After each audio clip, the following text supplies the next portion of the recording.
राधे राधे दोस्तों। तो आज हम बनाएंगे गेहूं के आटे से बहुत ही बेहतरीन नाश्ता। तो इसे बनाने के लिए हमने यहाँ पर लिया है 1 कप गेहूं का आटा, जिससे हम रोटियां बनाते हैं, ये वही आटा है। आधा कप सूजी, आप चाहें तो 1 कटोरी गेहूं का आटा और आधी कटोरी सूजी का इस्तेमाल कर सकती हैं। अब हम यहाँ पर डालेंगे 1 टेबलस्पून रिफाइंड ऑयल। इससे हमारा जो नाश्ता है वो बहुत ही ज़्यादा खस्ता बनेगा। अब हम इसमें ऐड करेंगे थोड़ी सी अजवाइन, जिसको मैंने हाथों से क्रश करके डाल दिया है। यह ज़रूर डालें, इससे इसका फ्लेवर बहुत ज़्यादा अच्छा लगता है। अब हमें इसमें ऐड करना है कसूरी मेथी। मैंने कसूरी मेथी को हल्के से तवे पे गरम कर लिया था, फिर उसको जब हम हाथों से क्रश करके डालेंगे तो ये देखिए एकदम से पाउडर बन गया है। हमें बिल्कुल इसी तरह का चाहिए था। साथ ही ऐड करेंगे नमक स्वाद अनुसार, और इसमें थोड़ा थोड़ा पानी मिलाते हुए हम इसका नरम आटा गूंद लेंगे। तो आटा आप नरम ही गूंदिएगा, क्योंकि जो सूजी है वो आगे चल के फूल जाएगी, तो इससे हमारा आटा जो है वो सख्त हो जाएगा। तो जिस तरह से हम रोटी बनाने के लिए आटा गूंथते हैं, बिल्कुल उसी तरह से हमें यहाँ पर सॉफ्ट आटा गूंथ कर तैयार कर लेना है। तो ये देखिए, जिस तरह से रोटी बनाने के लिए हम आटा गूंथते हैं, बिल्कुल उसी तरह से ये सॉफ्ट है। अब हम इसे एक बोल में निकाल लेंगे और इसे ढककर साइड में रख देंगे, नहीं तो ये जो है हवा लगने पर टाइट हो जाएगा। तो यहाँ पर हम बनाएंगे स्टफिंग। उसके लिए मैंने यहाँ पर लिया है एक मिक्सी बोल, उसके अंदर डालेंगे उबले हुए आलू। तो मैंने यहाँ पर 4 मीडियम साइज़ के आलू लिए थे, जिसको मैंने अच्छे से बॉईल कर लिया था। अब मैंने एक मैशर की सहायता से इसे अच्छे से मैश कर लिया है।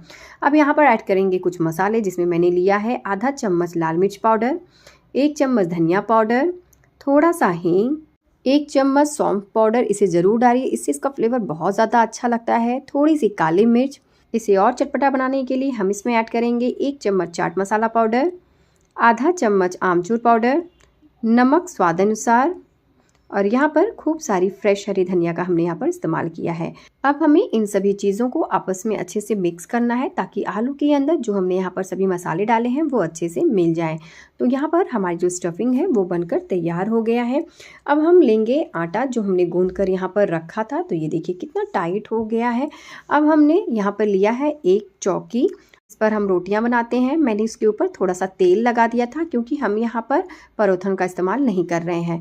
अब हमें जो आटा गूंद कर रखा था उसे हम थोड़ा सा नीट कर लेंगे। तो यहाँ पर जो हमने आटा लिया था वो अच्छे से नीट हो गया है। अब हम इसके 4 हिस्से कर लेंगे। तो यहाँ पर मैंने एक हिस्सा ले लिया है और इसे इस तरह से, जिस तरह से हम पराठा बनाते हैं, बिल्कुल उसी तरह से हम इसे बेल लेंगे।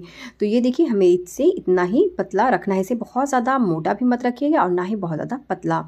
अब ऊपर से हम डालेंगे सफ़ेद तिल, इसे ज़रूर डालें, इससे जो नाश्ता है वो खाने में बहुत ज़्यादा स्वादिष्ट लगता है। ऊपर से डालेंगे थोड़ी सी चिली फ्लेक्स या फिर लाल मिर्च पाउडर, और यहाँ पर मैं डालूँगी थोड़ी सी हरी धनिया।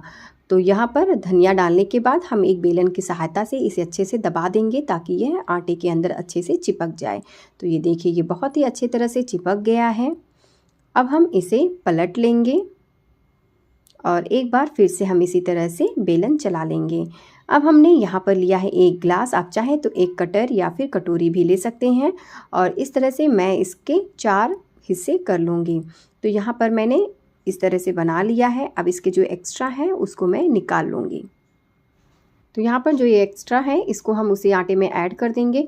अब हमने यहाँ पर जो स्टफिंग बना कर रखा था, तो जिस तरह से नींबू होता है उसे थोड़ा जो हमें लेना है स्टफिंग, और इस तरह से गोल गोल करके हम इसके बीचों बीच में रख देंगे। और इस तरह से, जिस तरह से आप पराठा बनाते हैं, बिल्कुल उसी तरह से हाथों को दबा दबा कर हम इसको इस तरह से बना लेंगे। तो ये देखिए, इस तरह से ये नींबू के आकार में बन जाएगा। तो देखिएगा, ध्यान रखिएगा कहीं ये बीच में से फटे ना। तो यहाँ पर आप चाहें तो स्टफिंग को थोड़ा सा कम भी कर सकती हैं। तो जो बेस आप नीचे का बना रही हैं वो बहुत ज़्यादा पतला मत रखिएगा, नहीं तो जब आप स्टफिंग रख के इसे फोल्ड करेंगे इस तरह से, तो जो हमारा बेस है वो फट जाएगा। इसीलिए हमें जो है इस तरह से बेस रखना है, जिस तरह से मैंने यहाँ पर रखा है। अब इस तरह से देखिए, हमने इसे दबा कर इसको पैक कर दिया है, और इसी तरह से हम जो है सारे नाश्ते बनाकर साइड में रख लेंगे। तो ये देखिए, हमने यहाँ पर सारे नाश्ते बनाकर रख लिए हैं।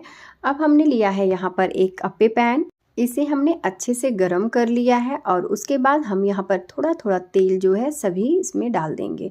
तो यहाँ पर थोड़ा थोड़ा जब तेल हम डाल दिए हैं तो वो गरम हो गया है। अब हम यहाँ पर लेंगे एक नाश्ता जो हमने यहाँ पर बना कर रखा था, और एक एक करके हम इन सभी अप्पे वाले होल में रख देंगे। तो इस तरह से आप सभी में रख दीजिएगा और गैस की फ्लेम को मीडियम टू लो फ्लेम पर ही रखिएगा। तो इसे हमें ढककर नहीं पकाना है, इसे हमें इसी तरह से खोलकर ही पकाना है। तो मैंने एक फोक लिया है, उसी से मैं इसे टर्न कर दूंगी। तो ये देखिए, तो ये जो बीच वाले 3 होते हैं ना, ये बहुत जल्दी कुक हो जाते हैं और ये जो साइड के होते हैं वो थोड़े से लेट में कुक होते हैं। तो इस तरह से हमें इसे बीच बीच में उलटते पलटते रहना है, नहीं तो जो नाश्ता है वो बीच में जल जाएगा।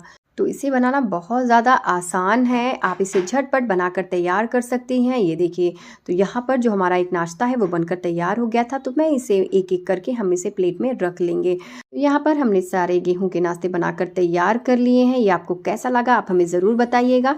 तो इस रेसिपी को आप अपने बच्चों को भी खिला सकती हैं, उन्हें बहुत ज़्यादा पसंद आएगा, क्योंकि ये रेसिपी मेरे बच्चों को भी बहुत ज़्यादा पसंद आया। तो मिलते हैं एक नई रेसिपी के साथ, तब तक के लिए राधे राधे।